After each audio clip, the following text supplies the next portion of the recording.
Today we're going to be reacting to the queen of the Democratic Party, which is Michelle Obama. And then they have their king, Barack Obama. But they literally worship these two. So we're about to just get into what she was saying at the DNC and kind of react and give my take on it. All right, let's get into it. Something wonderfully magical is in the air, isn't it? Yeah. You know, we're feeling it here in this arena, but it's spreading all across this country we love. A familiar feeling that's been buried too deep for far too long. You know what I'm talking about. It's the contagious power of hope. The anticipation, the energy, the exhilaration of once again being on the cusp of a brighter day. The chance to vanquish the demons of fear, division, and hate that have consumed us and continue pursuing the unfinished promise of this great nation, the dream that our parents and grandparents fought and died and sacrificed for.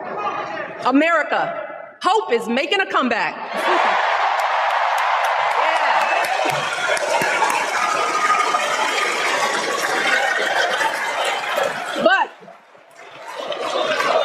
To be honest, I am... You notice how these things are always based off of emotion. It's never based off of anything factual. I think she's trying to go back to Barack Obama's slogan pretty much for when he was running for president the first time in 2008, on hope. So I guess she's just bringing that word back. Realizing that until recently, I have mourned the dimming of that hope. And maybe you've experienced the same feelings. Is that deep pit in my stomach, a palpable sense of dread about the future. And for me, that mourning has also been mixed with my own personal grief.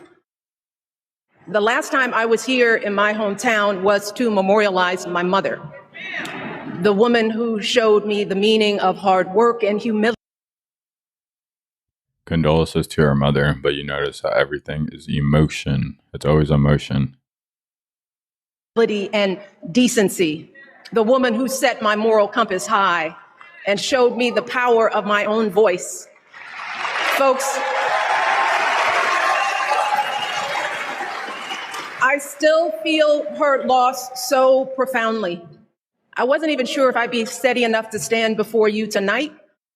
But my heart compelled me to be here because of the sense of duty that I feel to honor her memory and to remind us all not to squander the sacrifices our elders made to give us a better future. She's referring to having the right to vote, but it seems like from the Democratic Party, they always run on this that our ancestors fought for us to vote. But that doesn't mean that they fought for us to vote for them. Doesn't mean that they fought for us to vote for the Democratic Party. But they make it out to seem that way because all of the black vote is supposed to go to the Democratic Party, according to them. You see, my mom, in her steady, quiet way, lived out that striving sense of hope every single day of her life.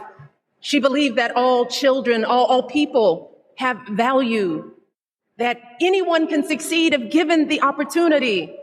She and my father didn't aspire to be wealthy. In fact, they were suspicious of folks who took more than they needed. They understood that it wasn't enough. It's always funny how from the rich people, they're always saying quotes like this, that they take more than they needed. These people are worth millions of dollars. They have multiple multi-million-dollar homes, but they're going to say that people take more than they need. They're the exact people that they're talking about. There are people that are out here homeless on the street, or people that are barely making it, that, you know, work minimum wage. And she has the nerve to say that people are pretty much too selfish, but she falls in that category. For their kids to thrive if everyone else around us was drowning. So my mother volunteered at the local school. She always looked out for the other kids on the block. She was glad. It's like her mother was talking about her. She was literally talking about her and her family. glad to do the thankless, unglamorous work that for generations has strengthened the fabric of this nation. The belief that if you do unto others, if you love thy neighbor, if you work and scrape and sacrifice, it will pay off. If not for you, then maybe for your children or your grandchildren. You see, those values have been passed on through family farms and factory towns, through tree-lined streets and crowded tenements, through prayer groups and National Guard units and social studies classrooms. Those were the values my mother poured into me until her very last breath. Kamala Harris and I built our lives on those same foundational values. Even though our mothers grew up an ocean apart, they shared the same belief in the promise of this country. That's why her mother moved here from India at 19. It's why she taught Kamala about justice, about the obligation to lift others up, about our responsibility to give more than we take. She'd often tell her daughter, don't sit around and complain about things, do something. So, with that voice in her head, Kamala went out and she worked hard in school, graduating from an HBCU, earning her law degree at a state school. And then she went on to work for the people, fighting to hold lawbreakers accountable, strengthening the rule of law, fighting to get folks better wages, cheaper prescription drugs, a good education, decent health care, child care, elder care. From a middle-class household, Kamala worked her way up to become Vice President of the United States of America. She didn't become vice president based off anything she did. She became vice president because DEI, pretty much they need to, put somebody in there, affirmative action, put somebody in there that's of color, not because of their credential or what they've done throughout their history in politics. My girl, Kamala Harris, is more than ready for this moment. She is one of the most qualified people ever to seek the office of the presidency. And she is one of the most dignified. A tribute to her mother, to my mother, and to your mother too. The embodiment of the stories we tell ourselves about this country. Her story is your story. It's my story. It's the story of the vast majority of Americans trying to build a better life. Look, Kamala knows, like we do, that regardless of where you come from, what you look like, who you love, how you worship, or what's in your bank account, we all deserve the opportunity to build a decent life. All of our contributions deserve to be. Democrats are so confusing.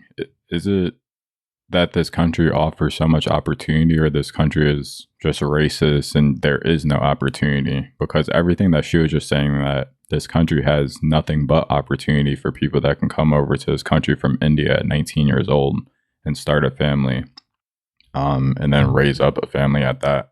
So I'm very conflicted. Is it they do give opportunity in the United States or they don't? Because what I hear from the Democratic Party is they're always complaining, talking about racism and black people can't do this, people of color can't do this or that just because of the color of their skin. They act like it's the civil rights era or something, and it's 2024. It seems like they're never going to get over that. But what I've noticed is that race is literally a brand for these people. They make so much money promoting these race agendas and ideologies. They make so much money based off of that. The whole BLM thing, how much money that they were able to raise, and no money was shown for it to the black community or any minority community at that point. So it just seems like something that they run on because it's easy money for them to get people involved in their emotions and not really thinking logically. And it just seems like that's what they're going to continue to do to try to win this presidency.